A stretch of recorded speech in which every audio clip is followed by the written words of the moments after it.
The cursor blinked at me from line 847 of the authentication module, 11:47 p.m. on a Tuesday, and I was still hunting down a bug for a client deadline. The house was quiet, Emma finishing homework upstairs, Jake asleep after Little League practice, and Rebecca supposedly at a marketing dinner in Denver.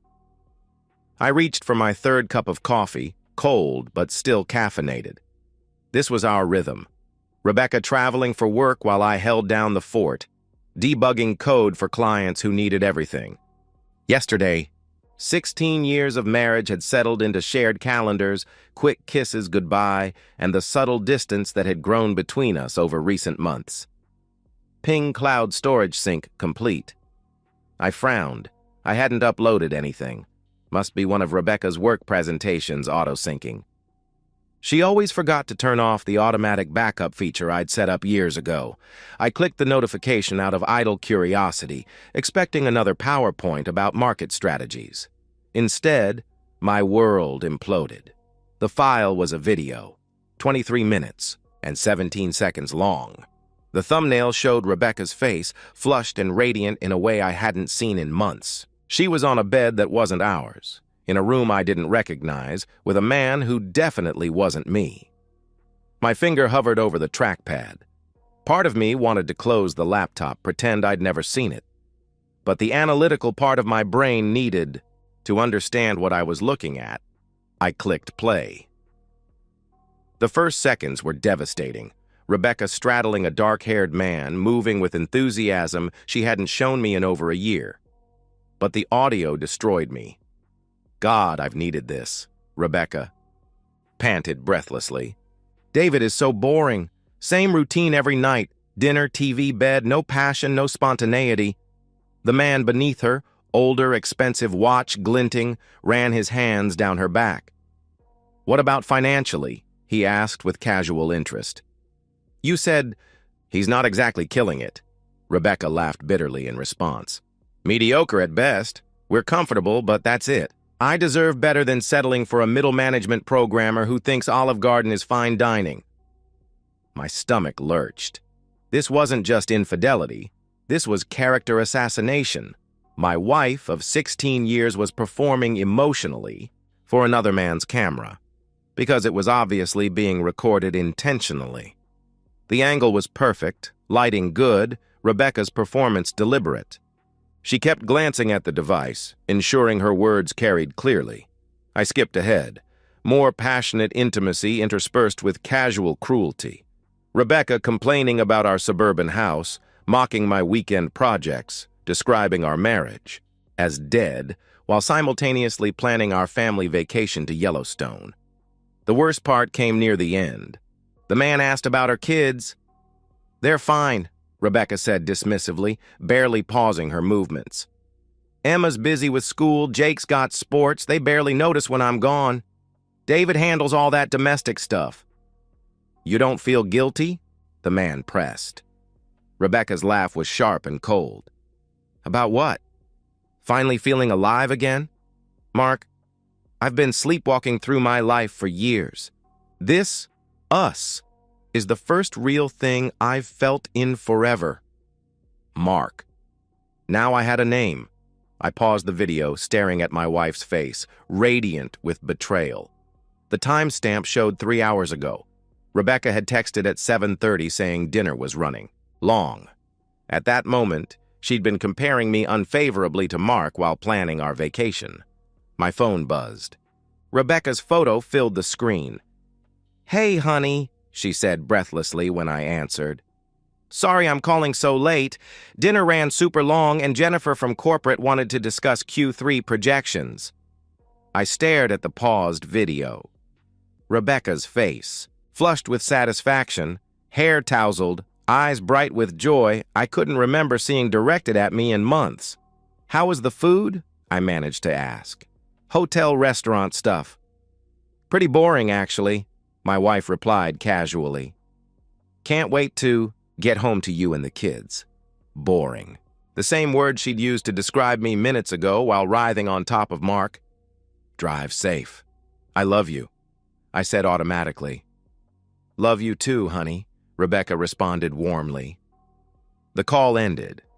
I sat surrounded by family life, Emma's honor roll, certificate, Jake's baseball schedule, 16 years of shared memories. On my laptop screen, the frozen image of my wife glowing with betrayal.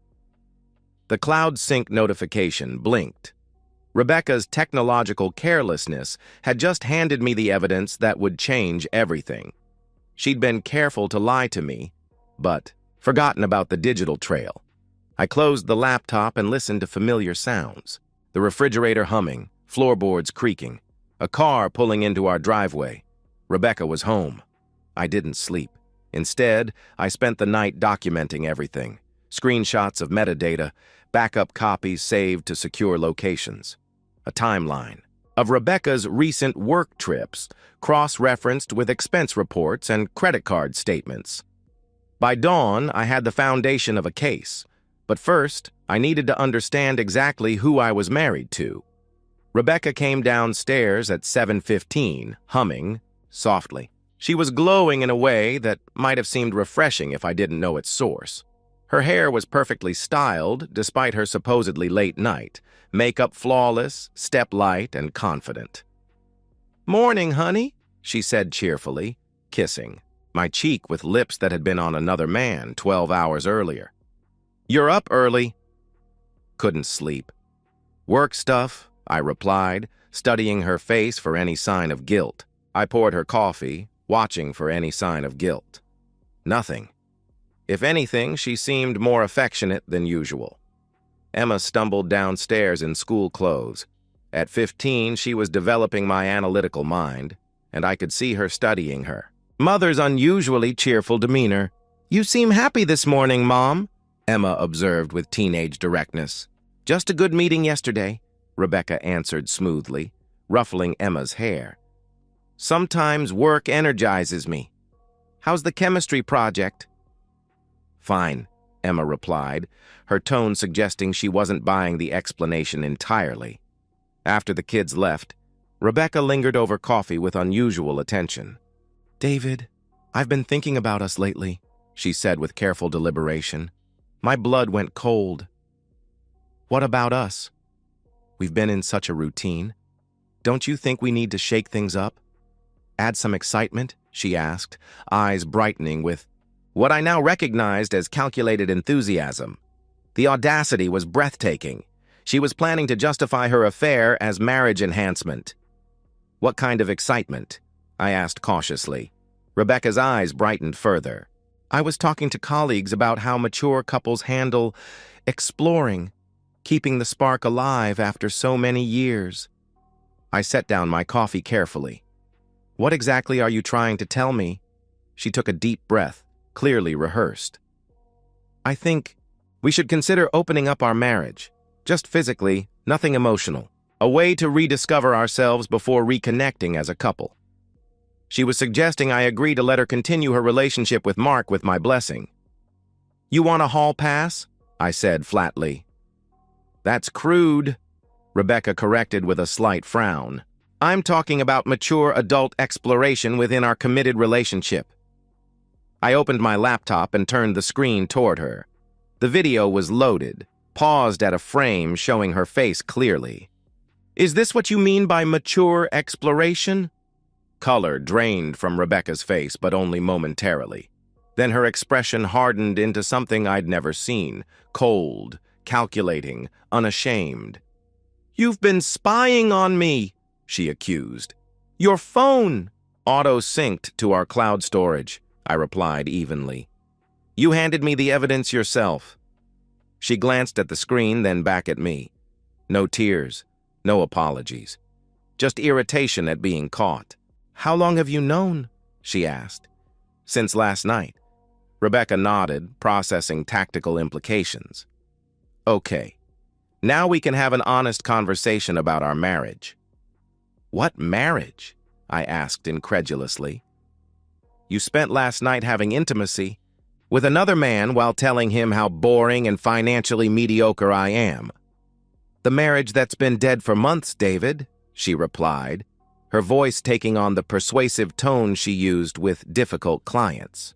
where we go through motions for the kids while slowly dying inside.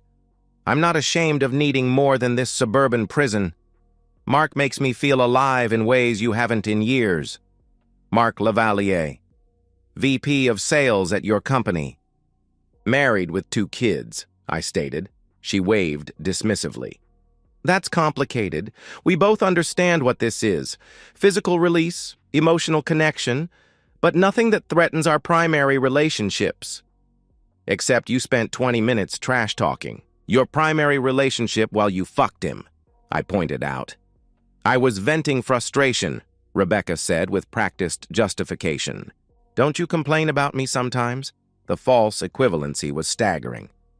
Not while having intimacy with other women. This is exactly what I mean about you not understanding mature relationships, she continued with growing confidence. Other couples navigate this all the time. How long? I demanded. We've been seeing each other 4 months, she admitted. But the emotional distance started way before that. We've been roommates for over a year. 4 months.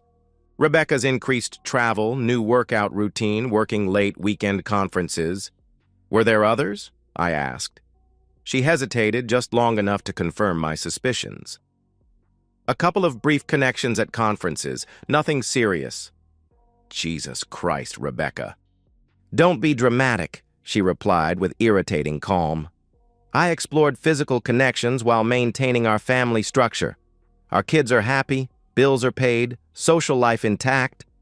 What's the problem? I stared at this stranger wearing Rebecca's face. This wasn't someone who'd made a mistake. This was someone who'd methodically planned deception while building justifications. The problem is that you're a liar and cheat who's been living a double life while I've been home raising our children. Our children are fine, Rebecca countered defensively. And my career supports this family as much as yours. Your career, that includes fucking your boss. VP of Sales isn't my boss. He's a peer, she corrected. She stood, smoothing her skirt with practiced composure. Look, I know this is shocking, but we can work through this if you're willing to be adult about it. Opening up actually strengthens primary bonds. By opening up, you mean I pretend I'm okay with you continuing to sleep with Mark, I summarized. Among other things, yes. She confirmed with breathtaking magnanimity. And you'd be free to explore, too. The magnanimity was breathtaking. I want you to move to the guest room while we figure this out, I said firmly. David, she began. No, I interrupted. You want to explore other relationships? Start by exploring what it's like not sleeping in my bed. Rebecca's mask slipped, showing genuine surprise that I wasn't accepting her terms. You're being unreasonable. I'm being an adult, I replied steadily, which apparently means something different to me. She gathered her purse with sharp, irritated movements. I'm going to work.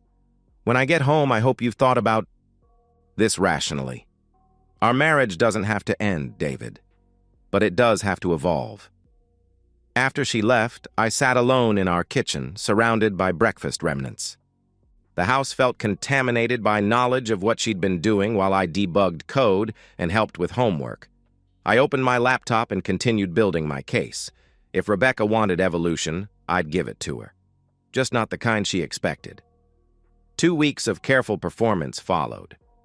I played the considering husband, meeting Rebecca's attempts at honest communication, with measured responses suggesting I might accept her arrangement.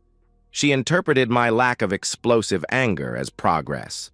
Meanwhile, I was building a case that would withstand any divorce attorney in Illinois.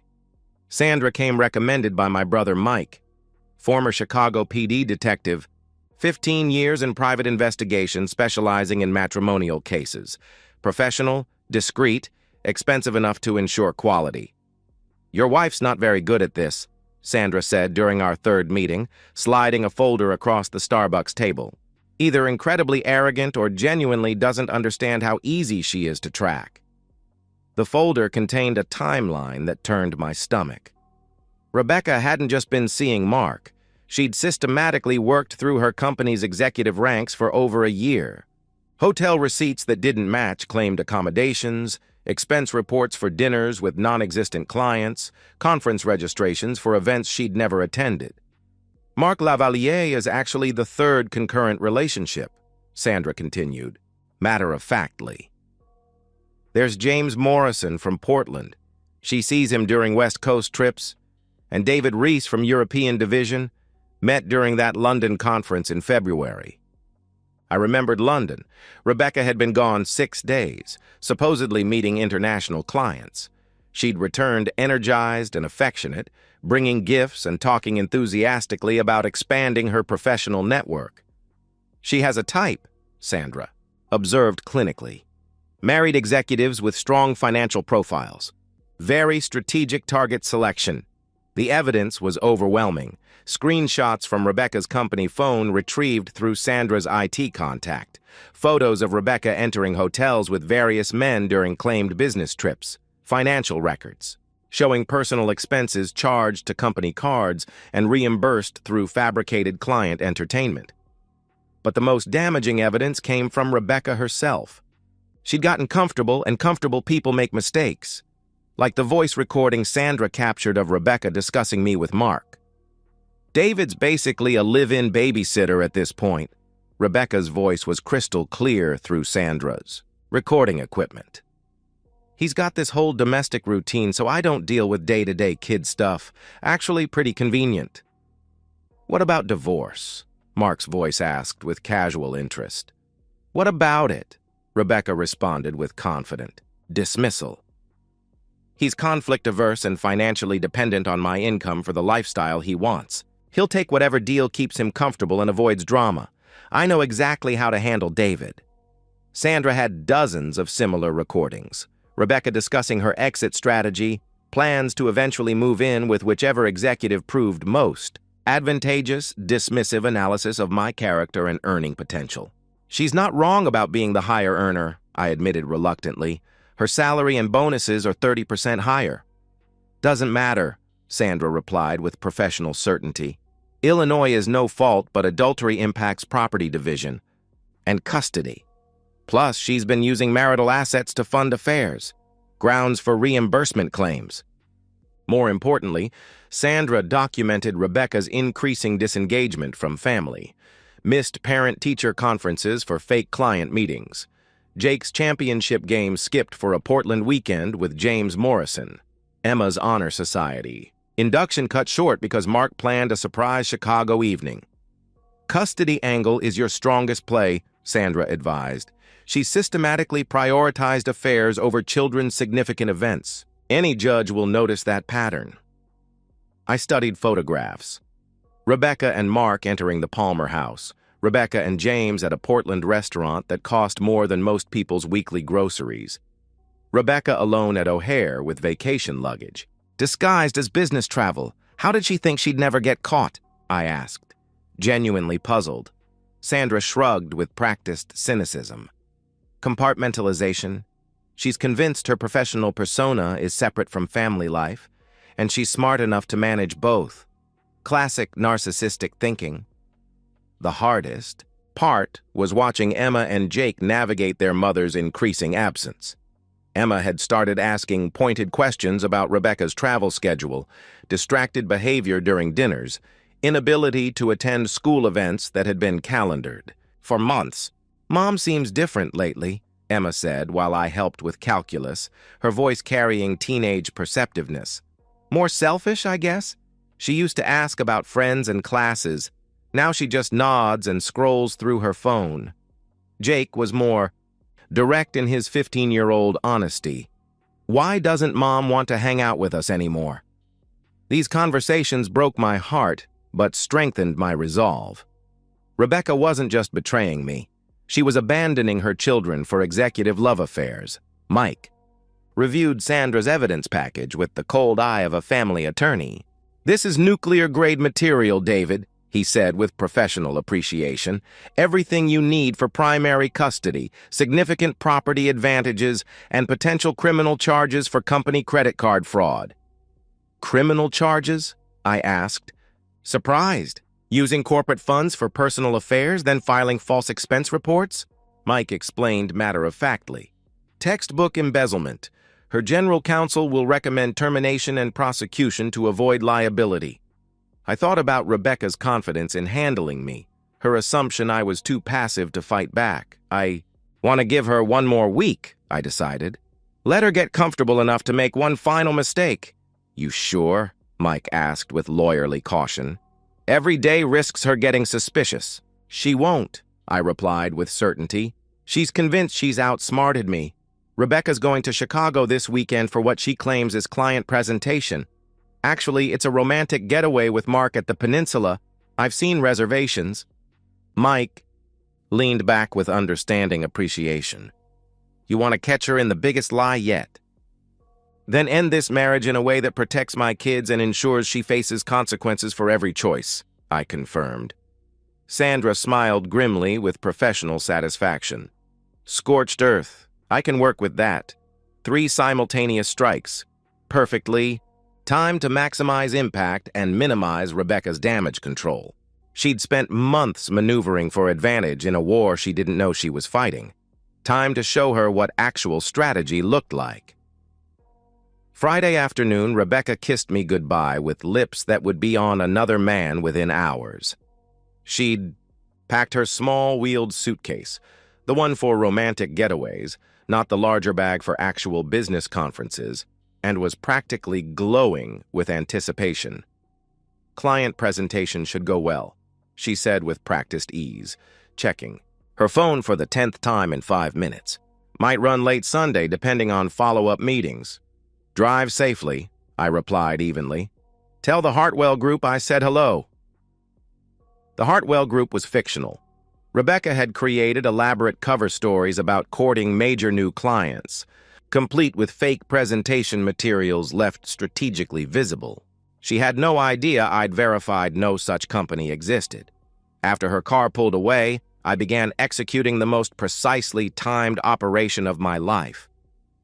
Phase 1 started at 4:47 p.m. with Mike's downtown law office. The divorce petition was comprehensive. 43 pages of evidence, financial analysis, and custody arguments Sandra and Mike had crafted into an unassailable legal weapon. Filing Friday afternoon means she won't be served until Monday, Mike explained. Gives you the weekend to execute other phases without her knowing what's coming. Perfect, I confirmed. Phase 2 required delicate timing. I'd spent 2 weeks crafting the perfect LinkedIn message to Jennifer Lavalier, professional, concerned, just specific enough to confirm suspicions she clearly already had. Her response came within an hour. David, thank you for reaching out. I've suspected something for months. Mark's been working late constantly, taking weekend business trips that don't show up on his company calendar, becoming increasingly distant and secretive.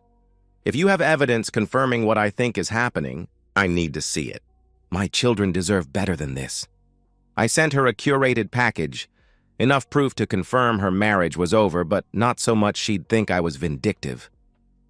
Jennifer Lavalier was about to have the worst weekend of her life, but she'd have evidence to protect her children and financial interests. Phase 3 was most satisfying. Rebecca's company had strict policies against personal relationships between employees, especially involving expense account fraud and travel privilege abuse. HR Director Margaret Torres was no nonsense, experienced with similar situations. Mr. Warner, I appreciate you bringing this to our attention, she said during our Friday evening call with professional gravity.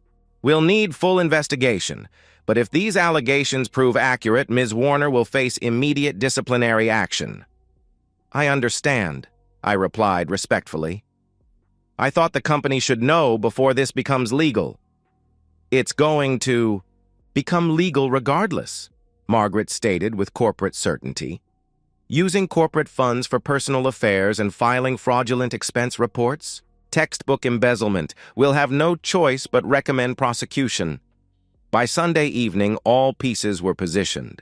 Rebecca would return from her romantic weekend to find her professional life imploding, her lover's marriage destroyed, and divorce papers waiting. But first, I had one final performance. I'd invited both sets of parents for dinner under the pretense of working on our marriage issues. Rebecca's parents had never particularly liked me. I wasn't ambitious enough for their daughter.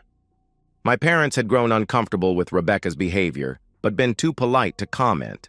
Emma and Jake were present when Rebecca walked in at 6:30, still glowing from her weekend with Mark. She was surprised to see everyone gathered but recovered quickly. "What's all this?" she asked with curious confusion, setting down her suitcase. "Family meeting," I announced calmly. "We need to discuss some things." Rebecca's parents looked confused but pleased. They'd been pushing marriage counseling. My parents looked concerned but supportive. Emma watched with sharp teenage attention, sensing drama. Jake was just happy everyone was together. "Before we start," I said with deliberate formality, opening my laptop, "I want everyone to understand exactly what we're dealing with." I'd prepared a presentation Rebecca would have admired. Clean graphics, bullet points, supporting documentation. Logical, evidence-based argument appealing to analytical minds. "Rebecca, 3 weeks ago you told me our marriage was dead and you'd been exploring relationships with other men to feel alive again," I began. "You suggested we open our marriage to accommodate your affairs." Rebecca's face went white. This wasn't how she'd planned to control the narrative. "David, what are you—" she began desperately. "Let me finish," I interrupted firmly. I clicked to the next slide, showing Rebecca's travel timeline cross-referenced with hotel receipts and expense reports. This records Rebecca's travel over the past year. Red indicates actual business trips. Blue indicates trips meeting married men for romantic weekends. Dead silence. Emma stared at her mother with dawning comprehension and disgust. Jake looked confused but sensed tension. Both sets of parents were processing implications. "Rebecca has been conducting simultaneous affairs with at least 3 married executives from her company," I continued with methodical devastation, "using our joint credit cards and her corporate expense account to fund these relationships while lying about client meetings and business conferences." I clicked through slides showing Sandra's photos, message screenshots, and audio transcripts of Rebecca discussing our family in degrading terms while planning her exit strategy. Rebecca tried, interrupting with desperate explanations, but evidence was overwhelming. Her explanations, photos taken out of context, messages misunderstood, crumbled against documentation weight. The breaking point came when I played audio of Rebecca describing our children as minor inconveniences and me as a live-in babysitter. She could manipulate. Emma stood abruptly, chair scraping hardwood. "Mom, how could you say that about us? About Dad?" she demanded with teenage fury. "Emma, honey, you don't understand the context," Rebecca pleaded desperately. "I understand you've been lying for months while Dad was home helping with homework. And driving us to games and conferences you were too busy cheating to attend," Emma shot back with devastating accuracy. Jake was crying, not understanding adult complexities, but recognizing family disintegration. My mother comforted him while shooting Rebecca pure disappointment. Rebecca's father cleared his throat with patriarchal authority. "Rebecca Ann, is this true?" "Dad, it's complicated," Rebecca responded with weakening justification. "Adult relationships aren't black and white? Did you or did you not have affairs with married men while lying to your husband and children?" he demanded with simple moral clarity. Simple, direct question hung in air. Rebecca's sophisticated justifications about mature relationships suddenly seemed pathetic against her father's moral clarity. "Yes," she admitted with crumbling defiance. "But David is making it sound worse." "How could it be worse?" my father asked quietly with profound disappointment. "You betrayed your family and abandoned your children for men who were also betraying their families." Rebecca's mother cried silently, dreams of her daughter's perfect marriage crumbling. My parents just looked sad. They'd suspected something but hadn't imagined deception scope. Emma delivered the killing blow with teenage directness. "Mom, I can't believe you threw away our family for random guys who were probably lying to you as much as you lied to us." "They weren't random," Rebecca protested weakly. Yes, they were, Emma interrupted with brutal honesty. You think Mark or James actually cared? They were using you for intimacy while staying married to their real families, and you were stupid enough to think that made you special. Rebecca exploded with maternal authority. Don't talk to me like that. I'm your mother. Then act like it, Emma shouted back with accumulated fury. A mother doesn't abandon kids for affairs. A mother doesn't miss her son's championship for her boss. A mother doesn't call her husband a boring babysitter while he's raising her children. Profanity from my normally well-behaved 15-year-old shocked everyone into silence. Emma was crying now, years of anger pouring out. Emma's right, Jake said quietly, voice thick with tears and simple childhood honesty. You don't want to be with us anymore. You're always somewhere else.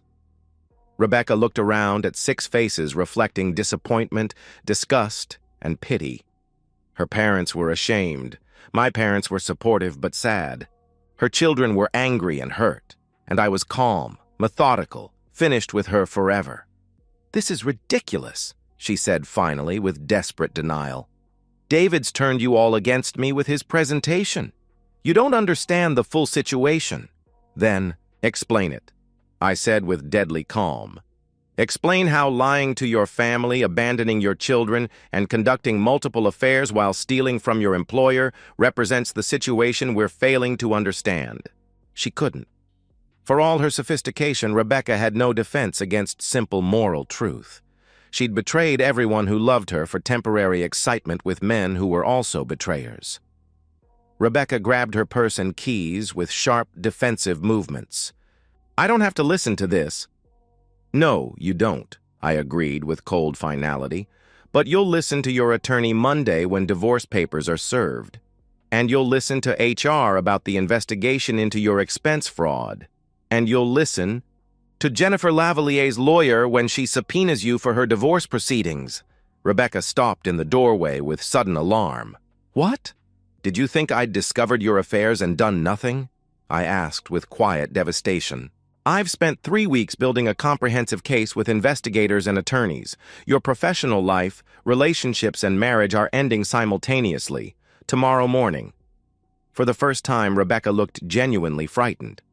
Her confidence in controlling the situation, managing reactions, emerging with minimal consequences, all crumbled as she realized she'd been outmaneuvered by the boring, passive husband she'd thoroughly underestimated.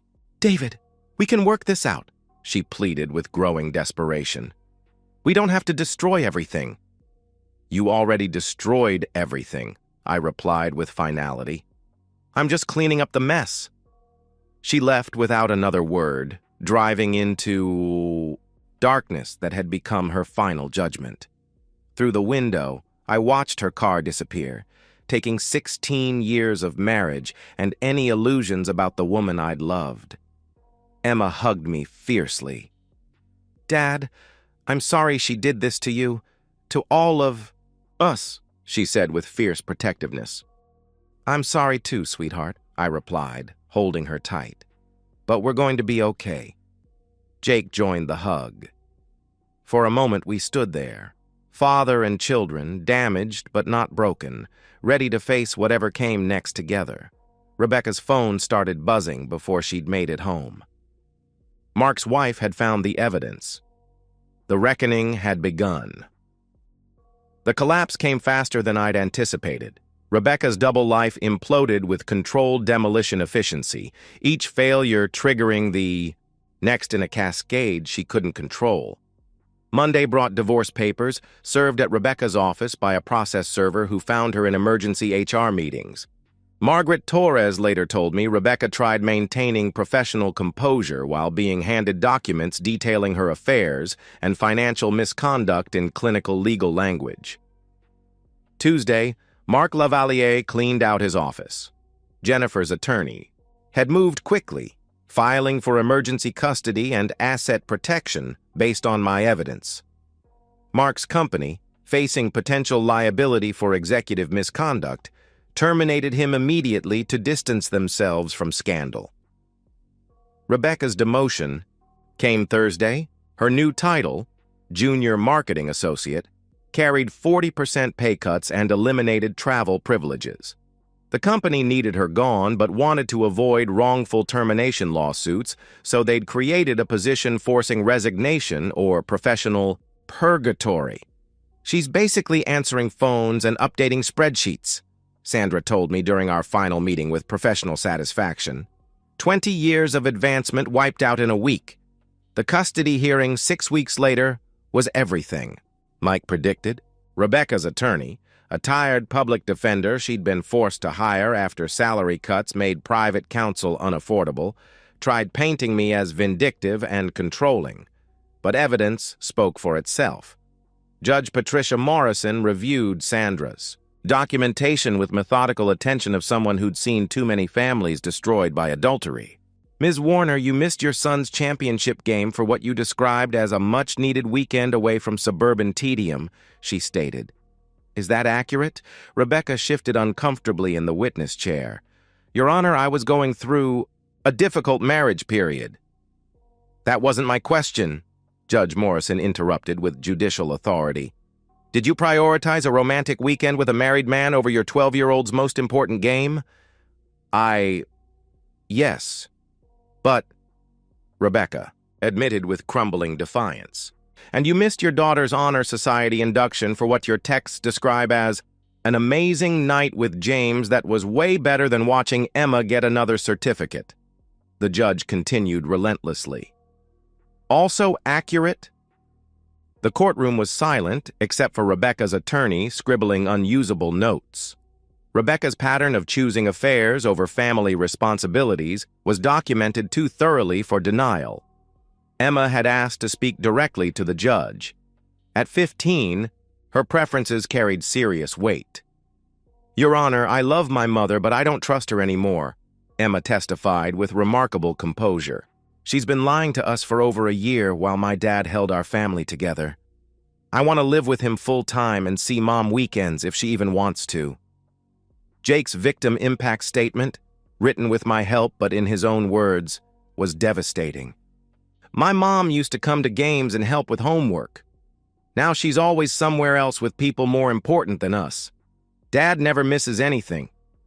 I want to stay with Dad. The judge awarded me primary custody with Rebecca receiving supervised weekend visitation. The supervision requirement stung, a clear message questioning her judgment and priorities. Financial settlement was equally brutal. Illinois' consideration of adultery and property division, combined with Rebecca's documented misuse of marital assets, left her with barely 30% of joint holdings. House, retirement accounts, and college funds remained primarily under my control. Mark's divorce proceeded even more catastrophically. Jennifer's attorney, armed with my evidence package, documented every hotel room, romantic dinner, and lie about working late. His settlement included primary custody of twin daughters, 70% of assets, and alimony until his youngest graduated college. Mark broke all contact with Rebecca the day his wife filed, Sandra informed me with investigative thoroughness. His love wasn't strong enough to survive actual consequences. James Morrison and David Reese suffered similar fates as their wives.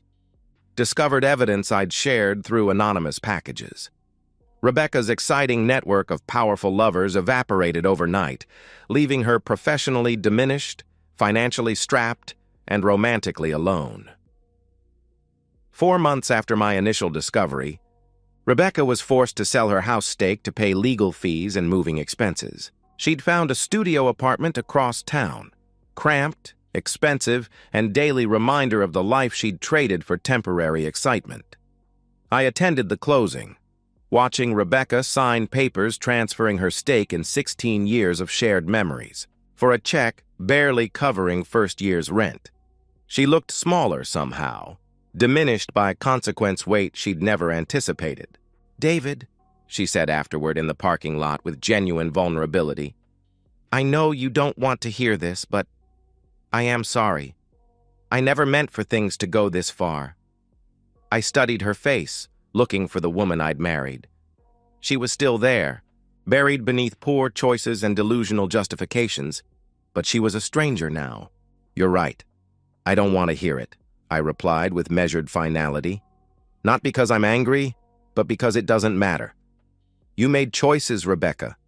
Every single day for over a year, you chose excitement over family, lies over truth, temporary pleasure over permanent relationships. I'm just ensuring you live with consequences. The kids barely talk to me anymore, she said with growing despair. That's not my fault, that's yours, I stated with unwavering clarity. You taught them mothers abandon children for affairs. You taught them wives lie while mocking husbands to lovers. If you want relationships with Emma and Jake, rebuild their... Trust one honest conversation at a time. Rebecca's eyes filled with tears, first genuine emotion I'd seen since this began. I messed up everything good in my life for men who didn't even care about me, she admitted with devastating self-awareness. Yes, you did, I confirmed, without softening the blow. She nodded slowly, finally understanding her sophisticated justifications about mature relationships had been self-serving delusions. She'd destroyed her marriage, abandoned her children, and ruined her career for men who'd discarded her when loving her became inconvenient. I hope someday you can forgive me, she said with quiet pleading. I already have, Rebecca, I replied with surprising gentleness. Not for your sake, but for mine and the kids. Holding anger would just give you power over our future. And you've had enough power over our lives. I drove home to the house that was now truly mine, where Emma was helping Jake with algebra at the kitchen table where Rebecca had once tried justifying affairs as marriage enhancement. The domestic routine Rebecca had mocked as boring had become our foundation for rebuilding. 6 months after the discovery that changed everything, I sat in the same office where my marriage imploded, watching Emma work on college application essays. She was writing about overcoming adversity, her words carrying wisdom of someone who'd learned early that character matters more than excitement. I learned that integrity isn't about being perfect, she typed with thoughtful concentration. It's about being honest, especially when honesty is difficult. My father showed me that real strength isn't about winning, it's about protecting people you love and holding accountable people who hurt them. Jake had thrived in our new stability. His grades improved dramatically once underlying tension disappeared, and his confidence grew knowing his father would always be present for important things. He still saw Rebecca every other weekend, but their relationship remained strained. She'd moved to a larger apartment and was making efforts to rebuild connections, but trust, once broken so completely, was slow to heal. My own life had found unexpected rhythm. Work was going well. The promotion Rebecca had mocked as middle management had led to senior architect position with substantial salary increases. I'd been on a few dates, but wasn't rushing into anything serious. Experience with Rebecca taught me the crucial importance of truly knowing someone's character before major commitments. That evening, I opened my laptop to delete the cloud storage folder containing all evidence from Rebecca's affairs.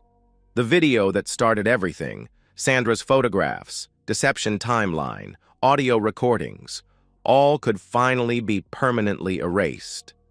Some things, I thought, hovering over delete, are better left buried once justice is served.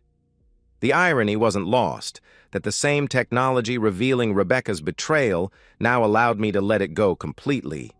Her careless digital security had been her downfall, but my methodical documentation had been our salvation. I clicked delete and watched 3 months of evidence vanish forever. Rebecca's betrayal would always be part of our family history, but no longer needed to be part of our future. My phone buzzed with Emma's text. Thanks for always being the parent who stayed. I smiled and returned to evening cleanup that Rebecca had once mocked as suburban tedium. Dishes needed washing, tomorrow's coffee needed setting up, Jake's uniform needed checking for grass stains.